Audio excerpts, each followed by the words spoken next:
करें स्टार्ट।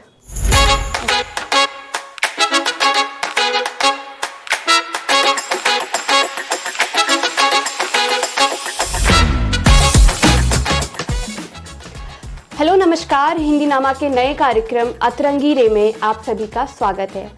इस कार्यक्रम के हर एपिसोड में हम आपको किसी अनोखे अतरंगी व्यक्ति से मिलाएंगे और उनके साथ ढेर सारी दिलचस्प बातें करेंगे। तो चलिए शुरू करते हैं। आज के एपिसोड में जो गेस्ट हमारे साथ हैं वो दिल्ली यूनिवर्सिटी में हिंदी डिपार्टमेंट में एसोसिएट प्रोफेसर हैं। महिलाओं के अधिकारों और उनके संघर्षों के बारे में काफ़ी मुखरता से बात करती हैं, लिखती हैं और फेसबुक और इंस्टाग्राम पर हम उन्हें सुजाता चोखेरबाली के नाम से जानते हैं। सुजाता जी, आपका बहुत बहुत स्वागत है। तो शुरुआत में एक बहुत ही पर्सनल सवाल से करने वाली हूँ। अगर आपको ऐसा लगता है कि आप कंफर्टेबल नहीं है तो आप हमें मना कर सकती हैं, जैसा कि हमने आपको कहा। तो मेरा पहला सवाल ये है कि आपके वाईफाई का पासवर्ड क्या है? ये मैं नहीं बता सकती। बहुत बहुत सीक्रेट है। I am glad, I just wanted कि आप कंफर्टेबल हो। मैं भी चाहती हूँ आप थोड़ा कंफर्टेबल हो जाइए। पहले ये बताइए कि आप लोग को ये क्यों लगा कि मैं कोई अतरंगी पर्सनालिटी हूँ? अतरंगी इसलिए क्योंकि हर तरह का रंग होना चाहिए इस कार्यक्रम में, हमने ये सोचा है। हाँ, बस यही है। ठीक है, कोई बात वैसे नहीं। अतरंगी होना कुछ मतलब it's in the positive sense, not in the जी या। तो सुजाता जी, आपका ब्लॉग है चोखेरबाली नाम से और इंस्टाग्राम फेसबुक पे भी आपका नाम चोखेरबाली है। तो चोखेरबाली क्यों? छोटी सी कहानी है। चोखेरबाली असल में हिंदी का पहला सामुदायिक ब्लॉग है जो मैंने अपनी कुछ मित्रों के साथ शुरू किया था 2008 में। 2007 में मैं हिंदी की ब्लॉगिंग में आई और लगभग 7-8 महीने में ही समझ में आने लगा कि ये दुनिया भी उतनी ही जेंडर्ड भेदभाव से युक्त है जितनी कि बाहर कोई भी दुनिया। मतलब आप ये नहीं सोच सकते कि कोई डिजिटल डिवाइड के दूसरी तरफ है, हैव्स वाली जो दुनिया है वो ज़्यादा खुले दिमाग की दुनिया होगी, ऐसा नहीं है। बिल्कुल जैसा समाज है वैसी ही दुनिया में ब्लॉगिंग पे मिली।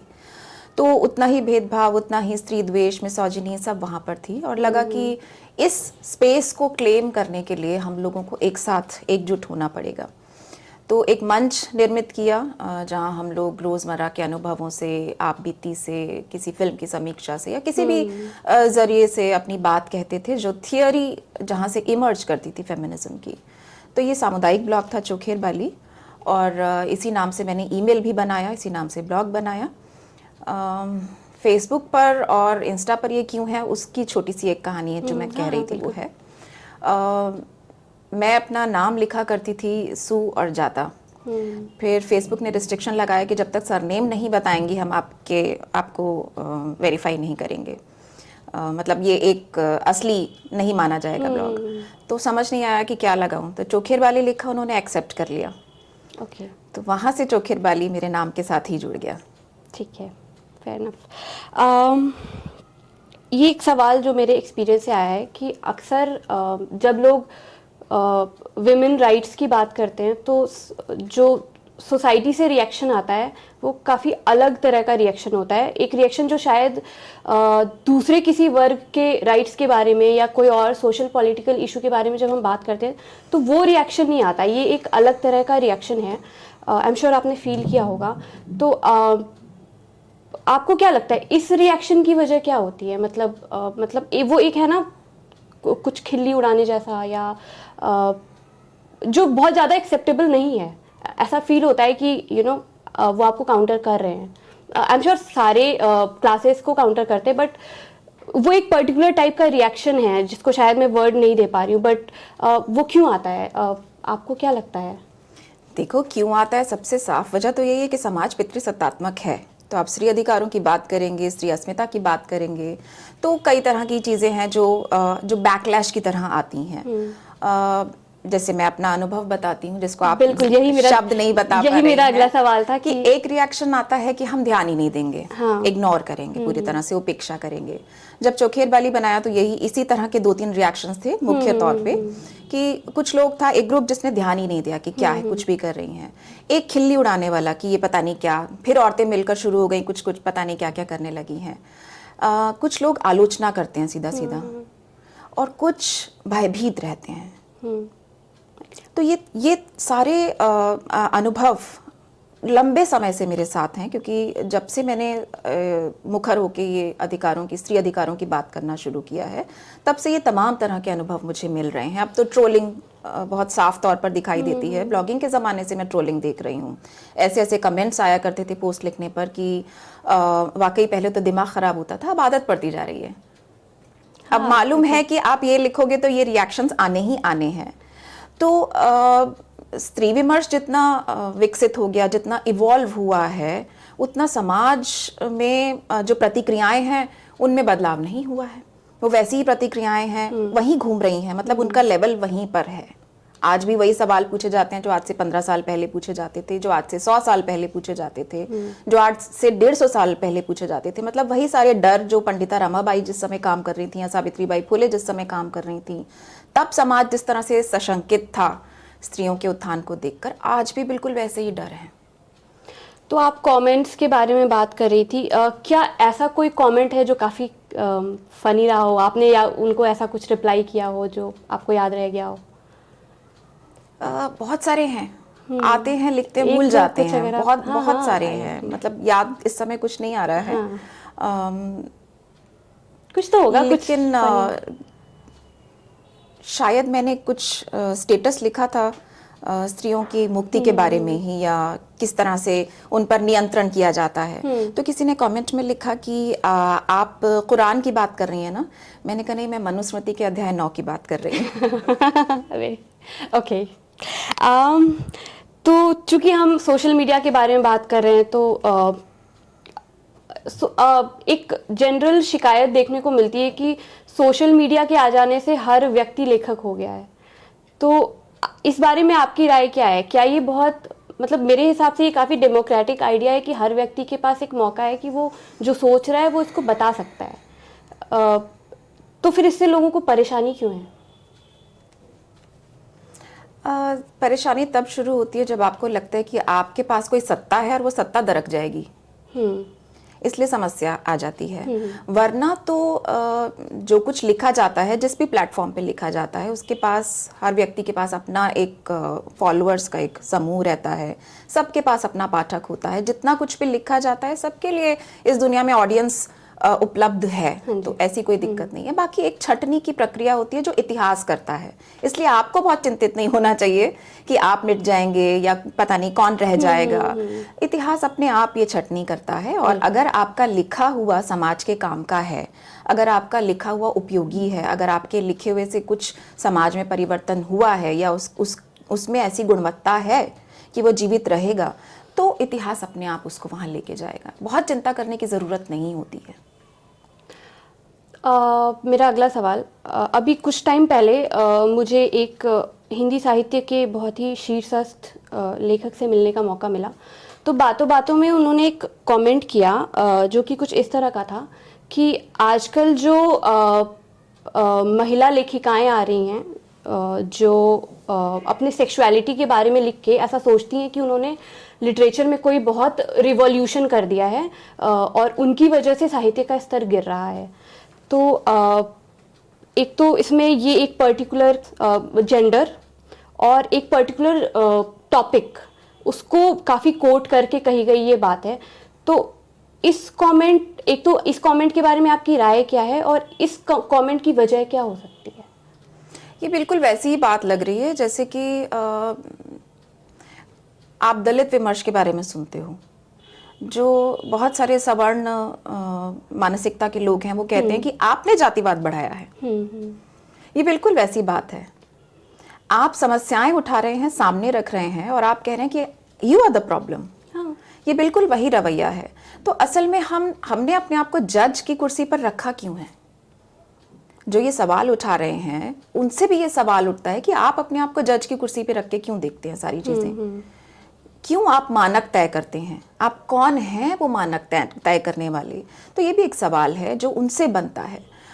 दूसरी बात ये कि यौनिकता की बात करना, साहित्य का अगर स्तर गिराना है तो इसका मतलब है कि वो ये जो पूरी सोच है ये बहुत मिसोजिनिस्टिक सोच है, बड़ी स्त्री द्वेषी सोच है। आप सोचिए कि जितने हमले स्त्रियों पर हुए हैं असल में उनकी यौनिकता पर हुए हैं। एग्जैक्टली। जो नियंत्रण है वो यौनिकता का नियंत्रण है। Agree. आप दुपट्टा पहनो, आप इस समय बाहर मत निकलो, ये मत चलो, जीन्स क्यों पहनी, इसलिए बलात्कार होते हैं क्योंकि ऐसे कपड़े पहनती हैं। तो आप परोक्ष रूप से प्रत्यक्ष रूप से यौनिकता पर ही हमला करते हैं। एसिड अटैक क्या है, वो भी यौनिकता पर हमला है।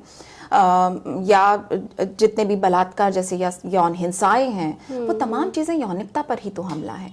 तो उस यौनिकता पर जो इतनी समाज में जिसके ऊपर शोषण हो रहा है, अन्याय है, अत्याचार है, उसके बारे में क्यों नहीं बात की जाए, क्यों नहीं लिखा जाए, क्यों अपने अनुभव नहीं कहे जाएं। तो ये बड़ी दिक्कत तलब बात मुझे लगती है। थोड़ा सीरियस हो गया बट ओके। संडे को क्या करती हैं आप? मैं संडे को वैसे तो खूब सोना चाहती हूँ। सेम। और मुझे जब भी मिले समय या तो मैं पढ़ना चाहती हूँ या मैं सोना चाहती हूँ। और अगर मौका मिले तो मैं घूमना चाहती हूँ। ट्रैवलिंग के बारे में आपका काफ़ी पोस्ट करती रहती हैं। आप सोलो ट्रैवल करती हैं या ग्रुप में? कुछ ट्रिप हैं जो सोलो रही हैं और कुछ ग्रुप्स में रही हैं, कुछ काम की वजह से रही हैं। और मैं कोशिश करती हूँ कि काम की वजह से भी रही हैं तो उसमें मैं अपना जो मेरा यात्री मन है उसको खूब मौका दूँ, खूब स्पेस दूँ। तो घूमना मेरा शौक़ है और दुनिया को देखना मेरा शौक़ है। पता नहीं कितना मौका मिलेगा मुझे जीते जीते ज़िंदा रहते, इस ज़िंदगी में मुझे कितना अवसर मिलेगा पता नहीं। लेकिन एक सपना है कि मैं बाय रोड पूरा भारत देखना चाहती हूँ। भारत जोड़ो यात्रा की तरह नहीं शायद खुद गाड़ी चला के ही या पब्लिक ट्रांसपोर्ट से। ड्राइविंग करती हैं आप? हाँ। आप कर सकती हैं, आप कभी भी जा सकती हैं। वैसे नौकरी करने वालों के लिए थोड़ा सा मुश्किल है। मैं समझ सकती हूँ। तो मेरा अगला सवाल है कि आप विमेंस राइट्स और जो स्ट्रगल रहा है उसके बारे में इतना लिखती हैं, क्या कोई पर्टिकुलर इंसिडेंट था आपके लाइफ में या कब ऐसा लगा कि ये मेरी लड़ाई है और यहाँ मुझे बोलना है? कोई एक क्षण, कोई ऐसा एक पल तो मुझे नहीं याद आता। मुझे लगता है ये यात्रा ही है और अक्सर बहुत सारी लड़कियों की ज़िंदगी में ये एक यात्रा की तरह ही होता है। कुछ चीज़ें होती हैं जो बचपन से खटकती हैं। ये नहीं कह सकती हूँ, मैं इस बात में विश्वास भी नहीं करती हूँ कि जन्म लेते ही कोई क्रांतिकारी होता है। हम एक पितृसत्तात्मक समाज में जन्म लेते हैं और पितृसत्तात्मक ही हमारी सबकी ट्रेनिंग होती है। हम धीरे धीरे उनसे लड़ना सीखते हैं जैसे जैसे हमारी समझ विकसित होना शुरू करती है। तो कोई एक पल तो नहीं था कि जब मुझे लगा कि हाँ अब ये मेरी लड़ाई है और मुझे करना है। मुझे धीरे धीरे मैं इसकी तरफ खिंचती चली गई। अगर कोई एक समय याद करना चाहें तो शायद अपने रिसर्च के समय, पीएचडी के समय पर मैंने खूब स्त्रीवाद पढ़ा था और मुझे कुछ चीज़ों के वहाँ जवाब मिलना शुरू हुए। तो होता है ना, जब आपको कहीं से जवाब मिलने शुरू होते हैं तो आप उसके और गहराई में उतरना चाहते हैं, है ना। तो और डीप जाना चाहते हैं कि देखें और क्या क्या है यहाँ पर। तो वहाँ से स्त्रीवाद का अध्ययन शुरू होता है और जवाब मिलने का प्रोसेस अभी तक चल ही रहा है। आपका बचपन कैसा था? बचपन कोई बहुत सपनीला बचपन नहीं था। 3 बहनें थीं, 3 बहनें हैं और रहे तो दिल्ली में ही जल में। लेकिन एक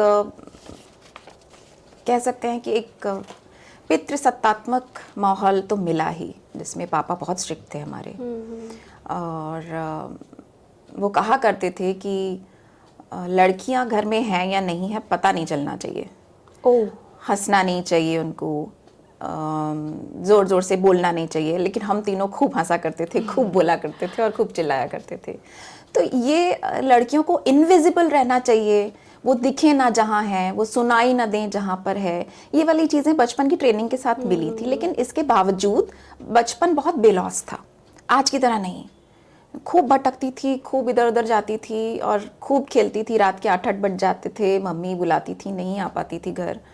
तो मतलब बहुत शरारती थी मैं बचपन में, इतनी शरारती थी कि कई बार तो कुछ कुछ किस्सा बताइए शरारत वाला। शरारत वाले अनगिनत किस्से हैं, शायद मेरी माँ से पूछोगी तो वो एक एक बताएंगी। लेकिन हाँ, शरारत करते करते एक छोटा सा किस्सा मैं बताती हूँ। मेरा पहली मंजिल पे हमारा मकान था और हमारे नीचे जो थे उन्होंने एक तोरी की बेल लगाई हुई थी। वो तोरी की बेल ऊपर हमारी छत के भी ऊपर पानी की टंकी तक जाती थी। तो मुझे वो असल तोरियां तोड़ने का बड़ा शौक था। उनको तोड़ने के लिए मैं टंकी से लटक गई थी ओके। और इकट्ठी भी कर ली थी। पता नहीं ये बात कैसे पापा को पता चली और वो वहाँ पहुँचे और उसके बाद मेरी खूब पिटाई हुई। तोरियों का क्या हुआ? मतलब आपने तोरियां बनी उनको वापस तो नहीं करनी पड़ी ना? नहीं नहीं, तोरी बनी। और तोरी चुराने के लिए या तोड़ने के लिए नहीं डांट पड़ी, इसलिए डांट पड़ी और मार पड़ी कि मैंने इतना जोखिम उठाया, मैं गिर सकती थी, मर सकती थी। तो आपके अंदर का जो वो शरारती बच्चा है, आप उसको जिंदा रखने के लिए क्या करती हैं आप? हाँ, उसको ज़िंदा रखने के लिए मैं बहुत सारी टॉक्सिक चीज़ों से दूर रहती हूँ। जैसे सबसे बड़ी बात तो ये कि आप जानती हैं हिंदी साहित्य का जो वातावरण है उसमें, फेसबुक के वातावरण में, सोशल मीडिया में बहुत सारी ऐसी चीज़ें हैं जो अपने आप आपके बिना चाहे आपकी ज़िंदगी में चली आती हैं, आपके दिमाग में जगह बना लेती हैं। तो उनसे बचने की मैं कोशिश करती हूँ ताकि मैं उस बच्चे को, उस मासूमियत को बचाए रख सकूँ। दूसरा, मैं ये जो यात्राएं हैं, ट्रैवलिंग है, ये इसमें बहुत मददगार साबित होती है। और मेरा जो फ्रेंड सर्कल है, जैसे कहा था ना, सर्कल नहीं है, वो एक डॉट है ओके। वो एक बिंदु है, बहुत छोटा सा है, जहाँ मैं खुल के बात कर सकती हूँ। हम लोग खूब मस्ती करते हैं, हंसते हैं। तो वहाँ मेरा बचपन मुझे लगता है कि भरपूर सांस लेता है। तो अभी मैं आपको 3 कॉन्टेक्स्ट दूंगी। पहला है ईरान और अफगानिस्तान में महिलाओं के साथ जो हो रहा है। दूसरा है ट्विटर पे नो बिंदी नो ओपिनियन का ट्रेंड। और तीसरा है एयर इंडिया का रीसेंट केस जिसमें एक 70 साल की बुजुर्ग महिला के साथ एक अभद्र व्यवहार किया गया है। और भी कई सारे इंसिडेंट है, पर इन सब को देखते हुए आपको क्या लगता है, बराबरी के मामले में दुनिया आगे जा रही है, पीछे जा रही है, या जहाँ थी वहीं रुकी हुई है? बराबरी के मामले में बात करें तो स्त्रियां, निश्चित रूप से बदलाव तो हुआ है, स्त्रियों में भी बहुत बदलाव हुआ है। लेकिन जितना परिवर्तन हो रहा है, जितना विकास हो रहा है, उतना ही बैकलैश है, उतना ही प्रतिरोध झेलने को मिल रहा है। तो ये एक अजीब सी टसल वाली स्थिति है इस समय कि जहां हम हैं, कभी कभी उससे बहुत पिछड़ा हुआ महसूस करते हैं। कभी कभी लगता है कि वो समय जो हमारे माता पिता का समय था, शायद वो ज़्यादा मुक्त समय था।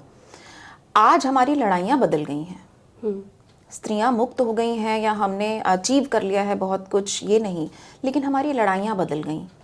हमारी पिछली पीढ़ी से हमारे संघर्ष बदल गए, कम नहीं हुए। ठीक है। तो इसी से जुड़ा एक सवाल बिल्कुल कि कई बार लोग कहते हैं कि विमेंस को ये जो सारा मूवमेंट हुआ और कॉन्स्टिट्यूशनली सारे राइट्स दे दिए गए हैं, तो अब फेमिनिज्म एज अ मूवमेंट बंद कर देना चाहिए।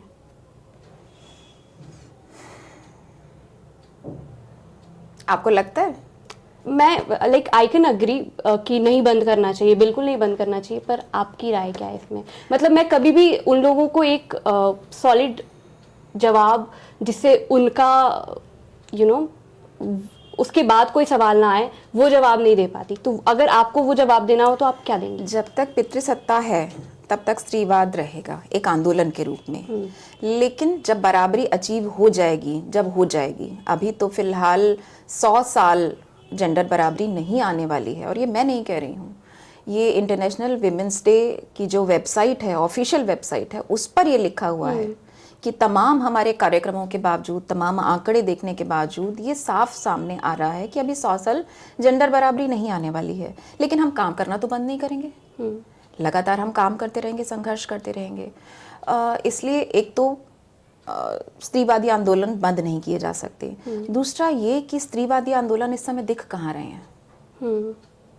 स्त्रीवाद सिर्फ आंदोलन नहीं है, ये तीसरी बात। स्त्रीवाद एक फिलॉसफी भी है, वो एक दर्शन भी है, वो एक विचारधारा भी है, एक आइडियोलॉजी भी है, और वो पॉलिटिक्स है। फेमिनिज्म एक पॉलिटिक्स है, और पॉलिटिक्स को हमको आदत है कि नेगेटिव तरीके से देखने की। राजनीति मतलब कोई नकारात्मक चीज़, इस तरह से हम लोग देखते हैं। तो जब हम कहते हैं स्त्रीवाद राजनीतिक है, अक्सर तो स्त्रीवाद को भी राजनीतिक माना नहीं जाता, उसे एपॉलिटिकल माना जाता है। ये एक बहुत बड़ी सोचने की दिक्कत है। नहीं, वो एक पॉलिटिकल मूवमेंट भी है, वो एक सोशल मूवमेंट भी है, वो सोशल अवेयरनेस है, वो एक फिलॉसफी है, और आर्ट है। आर्ट है वाकई। तो आप उसको बंद नहीं कर सकते। अब तो वो सामने आया है कि स्त्रियों के पास अपनी एक भाषा है, स्त्रियों की एक दुनिया है जहाँ उनकी कला बसती है, उनके लोकगीत हैं, तमाम चीज़ें हैं। तो बंद करना क्या होता है? एक आंदोलन था जो शुरू हुआ और बंद हो गया, उस शब्दावली में तो हम बात ही नहीं कर सकते, क्योंकि स्त्रीवाद इससे बहुत आगे निकल चुका है। तो जैसा कि आपने कहा कि स्त्रीवाद मतलब इट्स पॉलिटिकल, ये राजनीतिक इसका एक पक्ष है, पर वो सामने क्यों नहीं आ रहा है? कहाँ पीछे रह जाते हैं हम? सामने है तभी तो इतने अधिकार मिले। आप ये सोचिए कि आज़ादी तो 47 में मिल गई, तो फिर हम अभी 2013 तक कानून बना रहे हैं, बलात्कार के लिए कानून, सोशल रेप इन मैरिज पर अभी हम डिस्कस कर रहे हैं, चर्चाएं कर रहे हैं, विरोध हो रहा है उसका इतना। अभी 2013 तक हम लोग sexual harassment at work place का कानून हमको मिला है। तो आप सोचिए कि 47 में आज़ादी मिल गई, 50 में आपका संविधान लागू हो गया, और संविधान के हिसाब से आपको सब अधिकार मिल गया था। तो संघर्ष क्यों करना पड़ रहा है लगातार? हम तो लगातार संघर्ष में हैं, और सारे अधिकार स्त्रियों को संघर्षों से मिले हैं। कुछ भी उनको थाल में सजा के मिला नहीं है।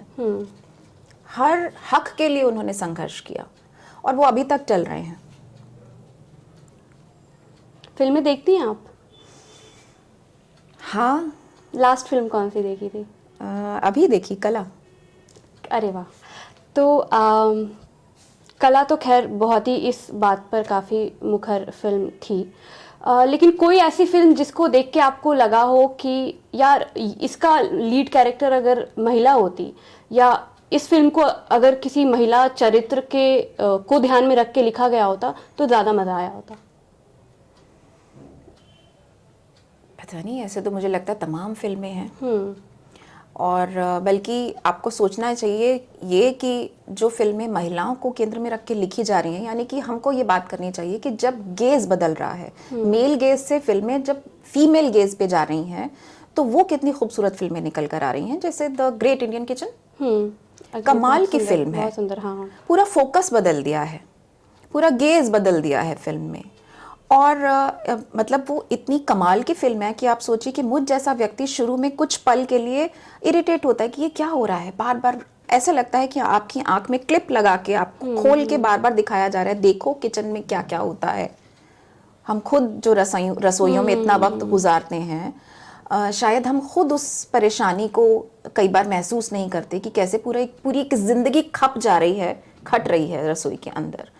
तो वो सिंक के नीचे से टपकता हुआ पानी से लेकर, और सिलबट्टे पे घिसना, और सबके खाना खाने के बाद उठ जाना, और फिर वो मेज़ साफ करना, तमाम चीज़ें जिनको शायद कोई काउंट नहीं करता। तुम घर में रहती हो, करती क्या हो? वाक्य तो ये आते हैं, लेकिन वो क्या करती है ये आज तक कभी फिल्मों में दिखाया नहीं गया कि वो घर में रहती है तो क्या करती है। तो गेज बदला तो दिखाई देने लगा कि वो घर में रहती है तो करती क्या है, और ये देखना बिल्कुल भी सहज नहीं लगा। यही समस्या है कि मेल गेज से फिल्में बनती रहीं, उनको फीमेल गेज से बनाया जा सकता था, और ज़रूरी नहीं है कि उसके लिए आपको नायक की जगह नायिका को लाना पड़े, या लीड कैरेक्टर आपका कोई महिला को होना पड़े। गेज बदलने से अपने आप में बहुत कुछ होता है। जैसे अभी एक मूवी मैंने देखी थी, डॉक्टर जी। हाँ। उसमें कोई लीड कैरेक्टर कोई पुरुष है या स्त्री है आप नहीं बता सकते, कह सकते हो आयुष्मान खुराना की फिल्म है, लेकिन गेज उसमें बदल गया, वो फीमेल गेज से लिखी हुई फिल्म है कि you will have to lose the male touch. तो इस तरह से कुछ फिल्में हैं जिनको मैं कुछ रिकमेंडेशंस के बाद देख लेती हूँ और मुझे बहुत खूबसूरत लगती हैं। वेब सीरीज कोई देखती हैं आप? हाँ। तो आप बिंज वॉचिंग करती हैं या मतलब देख के फिर कुछ कुछ दिन बाद मैं देखा? कन्फेस करूँगी कि जिस समय मुझे कोविड हुआ था फर्स्ट वेव में, तब मैंने नेटफ्लिक्स अपने फ़ोन पे लिया था पहली बार, और मैंने बिंज वॉच किया था पहला series the bonfire with the destiny. Okay. तो आप अतरंगी कह रहे हो तो मैं अतरंगी सीरीज ही देखती हूँ। हमें पहले से पता था मैम। इसको मैंने बिंज वॉच किया था, ये शायद 2-3 सीजन इसके थे और बहुत सारे एपिसोड्स। इसके बाद मैंने बिंज वॉच किया था द केबल गर्ल्स, 6 सीरीज के मेरे ख्याल से 13-14 एपिसोड्स थे, और कमाल की सीरीज थी वो। वही फीमेल गेज की जिसकी मैं बात कर रही हूँ, इन दोनों में आपको दिखाई देता है। The bonfire of the destiny बताता है कि कैसे इतिहास में दर्ज नहीं किया गया स्त्रियों को। मतलब अभी तक, थोड़े समय पहले तक हम लोग कहते थे ना कि स्त्रियां इतिहास में कुछ नहीं कर रही थी। असल में वो इतिहास में बहुत कुछ कर रही थी, मोट की बोरी की तरह पड़ी नहीं हुई थी, सिर्फ सामान की तरह नहीं थी, कुर्सी की तरह नहीं थी, वो एक्टिव थी, वो पार्टिसिपेट कर रही थी, सहभागी थी इतिहास में। लेकिन उनको कभी इतिहास में न तो दर्ज किया गया, दूसरी बात उनको अपने तरीके से ऐतिहासिक तथ्यों की व्याख्या नहीं करने दी गई। तो वो वहाँ दिखाई देता है कि जब ये करने का मौका दिया जाता है, जब इतिहास को फेमिनिस्ट नज़रिए से देखा जाता है, तो चीज़ें कैसे बदल जाती हैं। केबल गर्ल्स में भी यही था। इसके अलावा शायद मैंने एक बार और इस तरह से बिंज वॉच किया होगा द गुड डॉक्टर। ओके। बस। तो फन के लिए क्या करती हैं आप? ये बहुत सारे लोगों का सवाल है कि फ़न के लिए क्या करती हूँ। तो एक तो ये कभी कभी इस तरह से फिल्म देख लेती हूँ या कुछ, और पढ़ना भी मेरे लिए फ़न है। मन का पढ़ना, जैसे कभी रिसर्च के लिए काम करते हैं तो आप देख रहे होंगे किताबें, इनमें सब में रिसर्च का खूब काम है। उपन्यास लिखना, क्रिएटिव राइटिंग करना, कविता लिखना या पढ़ना, उपन्यास पढ़ना, ये सब चीज़ें फ़न हैं, और यात्राएं फ़न हैं। तो ये जो आप कह रही हैं कि मन का पढ़ना, जैसे मेरे साथ ये अक्सर होता था कि जो सिलेबस में है वो पढ़ने में मज़ा नहीं आ रहा, जो पढ़ने में मज़ा आ रहा है उसके लिए टाइम नहीं मिल पा रहा है। तो उसके लिए टाइम कहाँ से निकालती हैं?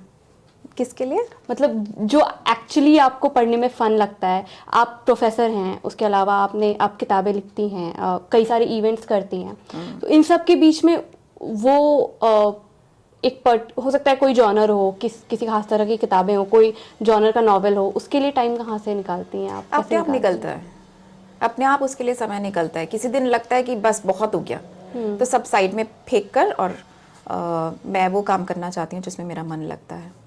मैं वो किताब उठा लेती हूँ या कुछ देखने और लगती हूँ या निकल जाती हूँ। मेरे लिए यात्रा का मतलब किसी डेस्टिनेशन तक जाना ही नहीं है। यात्रा का मतलब ये भी हो सकता है कि मैं गाड़ी लेके निकल गई और यूं ही सड़क पे घूमती रही या यूं ही पैदल चलती रही बहुत देर तक। तो वहाँ भी अपने आप को समझने का मौका मिलता है, सॉर्ट करने का मौका मिलता है। कई बार आप खुद में बहुत उलझे हुए होते हो, तो वो टहलते टहलते टहलते अपने ही मन की कुछ गांठें सुलझ जाती हैं।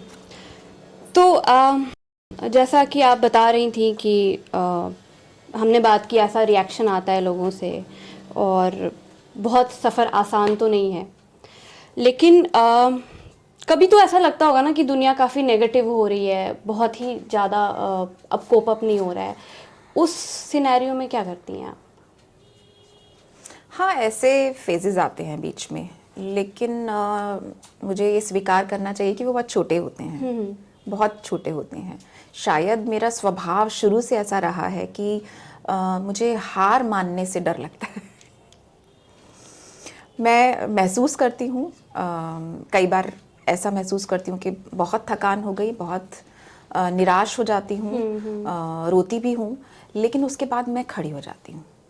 तो कुछ है, शायद बेसिक स्वभाव अंदर से ऐसा है कि मुझे हार मान के बैठ जाने से डर लगता है। ऐसा नहीं है कि मैं हारती नहीं या मुझे निराशा नहीं होती, हताशा नहीं होती, सब होता है, आंसू भी आता है, रोते भी हैं, लेकिन उसके बाद खड़े होना ही मुझे एक अंतिम उपाय दिखता है कि और कोई तरीका नहीं है, आप जो कर रहे हो उसे करते रहना पड़ेगा। कई बार फेमिनिज्म शब्द का नाम सुन के लोगों को लगता है कि अरे ये तो मातृसत्ता की बात कर रहे हैं। तो क्या कभी आपको लगता है कि ये जो सभी के लिए बराबर हक का जो एक संघर्ष है, जस्ट बिकॉज इसके साथ एक फेमिनिन वर्ड अटैच्ड है, इसकी वजह से लोगों को कुछ मिसकॉन्सेप्शन हो जाता है? और क्या आपको लगता है कि may be this is the time कि हमको इस टर्म को अब इवॉल्व करना चाहिए, इस टर्म को एक ज़्यादा इंक्लूसिव बनाना चाहिए? फेमिनिज्म तो इंक्लूसिव है, already हम है। इंटरसेक्शनलिटी की बात कर रहे हैं। टर्म देखिए, टर्म में पहले तो मैं ये कहूँ कि जो लोग रिएक्शंस देते हैं इस तरह के, उनकी जो समझ है स्त्रीवाद की वो बनती है स्त्रीवाद के दुष्प्रचार से। किसी ने नहीं पढ़ा होता, किसी के पास इतनी किताबें नहीं होती, कोई बैठकर स्त्रीवाद पढ़ता नहीं है। क्या करना है उसको फेमिनिज्म पढ़ के, है ना? तो कोई पढ़ता नहीं है। समझ जो बनती है दुष्प्रचार से बनती है। जो भी गलत बातें फेमिनिज्म के बारे में कही जा रही हैं, सुनी जा रही हैं, जो भी अपने हक की बात करती है, अरे ये तो फेमिनाजी है, अरे ये तो फेमिनिस्ट है। जैसे अभी होने लगा है ना, ये एक बदलाव आया है कि जो फेमिनाजी इज द टर्म, काफी फैंसी है। जो सही बात करता है उसको वामी कह देते हैं। हाँ, कि ये तो वामपंथी है। तो जो भी सही बात कर रहा है उसको आप वामपंथी कह दे रहे हो। जो भी आम लोगों की, किसान की, गरीब की बात कर रहे हैं, आप कहने लगे अरे ये तो वामपंथी है। आपको पता नहीं है कि क्या है वो। तो एक तो ये समस्या है कि किसी को भी मालूम नहीं है। मुझे लगता है कि मैं कभी सड़क पर निकल जाऊं और लोगों से बात करूं और पूछूं पितृसत्ता जानते हैं, तो उनको नहीं पता होगा। पेट्रियार्की जानते हैं, आपको नहीं पता होगा। इसलिए भी इस बार अभी मेरा एक कॉलम नवभारत टाइम्स में शुरू हुआ है जेंडर पर ही, तो पहला ही लेख उसमें मैंने लिखा यही कि पितृसत्ता को जाने बिना औरतों को आज़ादी नहीं मिलेगी, क्योंकि आप वो प्रॉब्लम नहीं जानते हो कि है क्या। और पितृसत्ता एक ऐसा तंत्र है जो सिर्फ स्त्रियों को गुलाम नहीं बनाता, वो सिर्फ स्त्रियों का दमन नहीं करता, वहाँ वो पुरुष भी दमन की स्थिति में आ जाते हैं जो पितृसत्ता के मानकों में खरे नहीं उतरते। जैसे कि दलित पुरुष, या वो पुरुष जिसको पौरुष के पैमाने पर समाज सही नहीं मानता है, ये मर्द नहीं है, तो वो भी तो पितृसत्ता का शिकार है। वे सारे जो समलैंगिक हैं, तो पितृसत्ता का कोई एक शिकार नहीं है, पितृसत्ता के बहुत सारे शिकार हैं। बहुत सारी अस्मिताएं हैं जो पितृसत्तात्मक व्यवस्था में अपने आप को हाशिए पर महसूस करती हैं, दोयम दर्जे पे महसूस करती हैं। और फेमिनिज्म की जब थियोरी इवॉल्व होती है, फेमिनिज्म जब अपने आप को विकसित करता है, तो इन सारी अस्मिताओं को साथ लेके चलता है। और इन सब के बीज जो आज LGBTQ जो विमर्श है, जो क्वेयर विमर्श है, उसके बीज आपको दिखाई देंगे कि कैसे केट मिलेट में के विचारों में वो मिलता है, सेक्सुअल पॉलिटिक्स में वो मिलता है। तो फेमिनिज्म को मैं इसलिए भी बहुत पसंद करती हूँ कि किसी भी और विचारधारा की तरह दुनिया में ये नहीं है। यहाँ कोई एक नायक नहीं है, कोई एक थियोरी नहीं है, या कोई एक ही समुदाय की बात नहीं की गई। यहाँ सामाजिक न्याय की, सामाजिक बराबरी की बात की गई है। और यहाँ जिसकी आलोचना की जाती है वो पितृसत्तात्मक व्यवस्था है, जिसकी आलोचना करनी है। तो फेमिनिज्म अपने आप में कोई ऐसा शब्द नहीं है कि जिसको हमको बदल देना चाहिए। लेकिन इंटरसेक्शनल फेमिनिज्म, या हमको कहना चाहिए कि फेमिनिज्म्स की बात कर रहे हैं हम। फेमिनिज्म कोई एक ही फेमिनिज्म नहीं है, बल्कि तरह तरह की उसकी शाखाएं हैं जिनको हमें साथ लेके चलना चाहिए। तो एस हम उसमें अब लगाते हैं, feminisms. This is a new knowledge for me. हालांकि कुछ हद तक आपने इसका जवाब दे ही दिया है, फिर भी अब मैंने सोचा है तो मैं पूछ लेती हूँ। समलैंगिक लोगों के अधिकारों की बात आ जाने से कई बार लोग कहते हैं कि फेमिनिज्म जो मूवमेंट था ना, वो बिखर गया है, क्योंकि उसका डायरेक्शन इतने सारे डायरेक्शन हो गए कि कहाँ जाना है कुछ पता ही नहीं है। बट हालांकि इसके बाद हमने देखा कि रीसेंट मीटू हुआ था, तो अलग अलग तरीके से फेमिनिज्म में दौर आते जा रहे हैं। तो इसका अगला स्टेज क्या हो सकता है? ये बात अभी की नहीं है, ये बात तो पहले भी कही जा चुकी है। 1970 के करीब केट मिलेट बेटी फ्रीडन के साथ संघर्ष में शामिल थी, महिला संगठनों में शामिल थी। और सेकेंड वेव आंदोलन था ये 1960 से 80 के बीच में। तो बेटी फ्रीडन लगभग गुरु की तरह थी केट मिलेट के लिए। उनको लगा कि केट मिलेट तो चली गई हैं समलैंगिकता के आंदोलन की तरफ, तो स्त्रीवादी आंदोलन तो बिखर जाएगा। तो ये शुरुआती एकदम शंकाएं थी, लेकिन है नहीं, उसको आना ही इस तरफ था। क्योंकि जो एक सिमोन का एक वाक्य आप याद करते हैं, बार बार हिंदी में तो बहुत इस्तेमाल होता है, औरत पैदा नहीं होती, बनाई जाती है। One is not born rather becomes a woman. तो इस वाक्य में ये सारे बीज छिपे हुए हैं। अगर कोई पैदा होते ही औरत नहीं है, one is not born rather becomes a woman, तो यानी जन्म लेने के समय वो कुछ और है ना। तो ये सवाल कि वो जन्म लेते समय कुछ और है, औरत बनने से पहले वो कुछ और है, या मर्द बनने से पहले कुछ और है, या कोई भी जेंडर जो समाज ने उसको दिया उससे पहले वो कुछ और है, ये कुछ और क्या है जिसको कि बाहर से आवरण दे दिए जाते हैं। इस वाक्य में ही वो सब कुछ छिपा है। उसको एलजीबीटी विमर्श तक आना ही था, स्त्रीवाद को विकास करके क्वेयर विमर्श तक आना ही था। उसकी एक और जो स्पष्ट वजह है वो बताती हूँ। पितृसत्ता का गढ़ क्या है? फैमिली, परिवार। परिवार किस पर खड़ा है? स्त्री पुरुष की विवाह पर, यानी स्त्री पुरुष की बाइनरी पर। असल समस्या ये बाइनरी है, क्योंकि इस बाइनरी में स्त्री का दोयम दर्जा, सेकंड ग्रेड वो रहेगी हमेशा, ये तय है। इसके बिना वो बाइनरी बनेगी नहीं। तो उसी के आधार पर, यानी शादी और परिवार के आधार पर ही पूरे समाज को बनाया गया है। ये सारा सोशल स्ट्रक्चर और फिर पॉलिटिकल स्ट्रक्चर ये ऐसे ही बना है। फैमिली का बेस ये बाइनरी स्त्री पुरुष की, और इसी बेस पर ये सारा कुछ खड़ा है जो सारी दुनिया अभी आप देख रहे हैं। एक देश जो दूसरे देश पर हमला करता है ये सोच के कि मैं ज़्यादा ताकतवर हूँ, उसे मेरे अधीन रहना चाहिए, ये क्या है? ये उसी सुपीरियरिटी कॉम्प्लेक्स से निकल रहा है जो पेट्रियार्कल ट्रेनिंग एक मेल के अंदर भरती है। क्योंकि मैं सुपीरियर हूँ, क्योंकि मैं हकदार हूँ, मुझे मिलना चाहिए, मेरा हक है ये करना। तो ये पितृसत्ता को सिर्फ इतना आसान नहीं समझना चाहिए चीज़ के ये स्त्रियों के अधिकारों का मसला है। ये असल में पूरा दृष्टिकोण है एक, जिससे पूरी दुनिया बनी हुई है, उस पूरी दुनिया को बनाया गया है। तो जहाँ स्त्रीवाद अब जा रहा है इंटरसेक्शनल फेमिनिज्म की तरफ, बिल्कुल स्वाभाविक विकास है उसका, यहीं आना चाहिए था उसको। ओके, ठीक है। तो अभी हम एक रैपिड फायर राउंड करेंगे। तो सबसे दो करेंगे एक्चुअली। तो सबसे पहले राउंड में आपको हम दिस वर्सेस दैट जैसे कुछ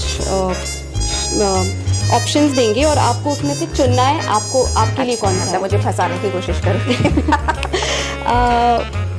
मेरा काम है ये। खैर, कॉफ़ी या चाय? चाय। ओके। किताबें या किंडल? किताबें। थिएटर और नेटफ्लिक्स? थिएटर। वेब सीरीज या film? Web series. Okay. Questions हैं। फेवरेट बॉलीवुड एक्ट्रेस कौन है? करना तो नहीं है।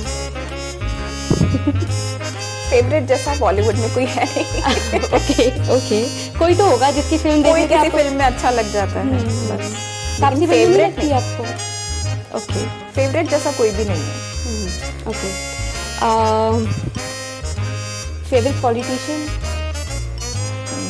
Favourite politician Indian? नेहरू। राजा नहीं? वो पॉलिटिशियन उस सेंस में पॉलिटिशियन नहीं अभी है। ओके। तो उनको इवॉल्व करने की जरूरत है, आपको ऐसा लगता है? नहीं, वो कर रहे हैं। ओके। और बहुत अच्छे से कर रहे हैं। ठीक है। लेकिन एक नाम लेने को कहा जाएगा ना जब, तो मैं नेहरू का नाम। कोई महिला पॉलिटिशियन? Jacinda Ardern. इंडियन? अभी इंडिया को ऐसी पॉलिटिशियन अभी नहीं मिली। ओके। तो नेक्स्ट राउंड है, जब मैं आपको कुछ शब्द बताऊंगी और उन शब्दों को सुनकर आपको सबसे पहले क्या याद आता है वो हमें बताना है, ठीक है? Delhi university? Arts faculty. Okay. किताब? आलोचना का स्त्री पक्ष। Okay. Chimamanda Ngozi Adichie. Everyone should be feminist. We should all be. We should all be feminists. आज़ादी। आज़ादी, traveling. Been traveling? आज़ादी, Nice. अमेठी। अमेठी, सोनिया गांधी.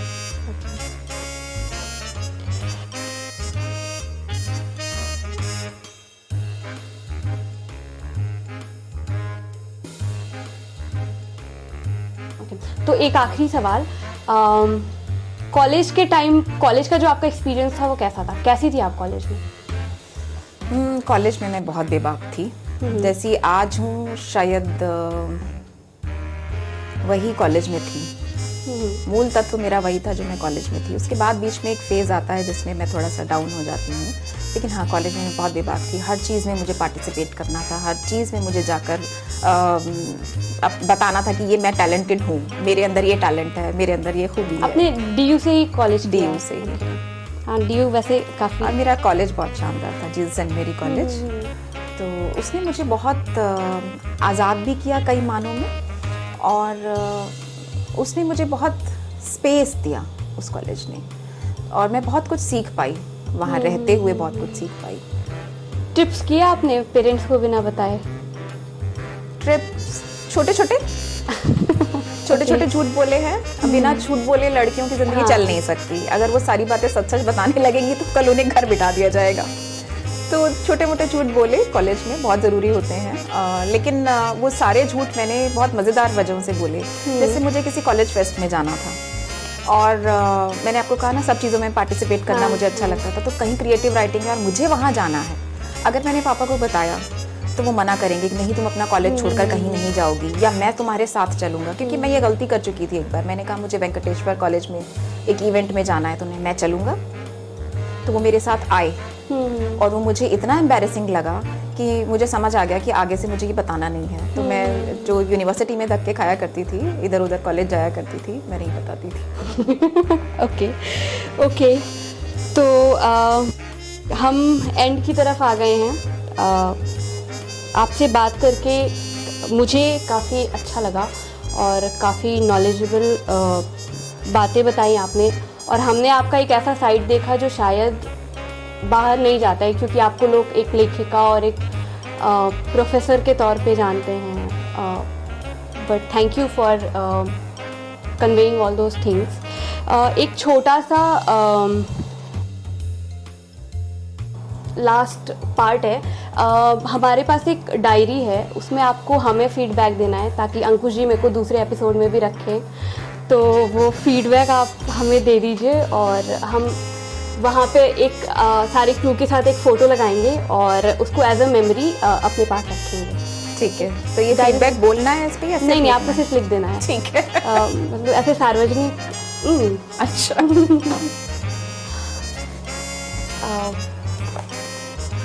हाँ जी, आप यहाँ पे लिख सकती हैं. यहाँ पे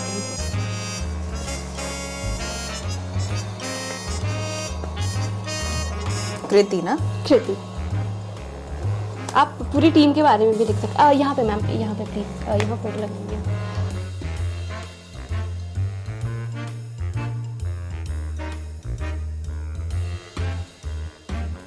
मोदी जी की तरह एक्टिंग करना.